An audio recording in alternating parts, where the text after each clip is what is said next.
The Tyre Sensors Not Detected error in your Ford Focus Zetec's tire pressure monitoring system typically means the car's computer isn't communicating with one or more tire pressure sensors. This often happens after tire rotations, replacements, or battery issues. The sensors are battery-powered and transmit data via radio frequency, but batteries last about 5 to 7 years, and signals might be blocked by interference. The most common fix involves a TPMS Relearn procedure to resync the sensors to your car. Before buying new sensors, try this first, as experts estimate 80% of cases get resolved with the Relearn. First, inflate your tires to the recommended PSI. Check your owner's manual or the sticker on your driver's side door for the correct pressure.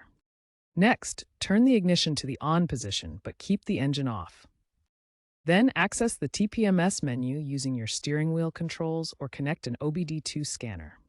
Drive at 25 to 30 miles per hour for 10 to 15 minutes in a straight line to allow sensors to transmit. Alternatively, some OBD2 scanners can force a relearn without driving, taking only 5 to 10 minutes. If the error persists, inspect the sensors for physical damage or corrosion. Replacement sensors typically cost $50 to $100 each. Always try the relearn process first, as it often resolves the issue without replacement.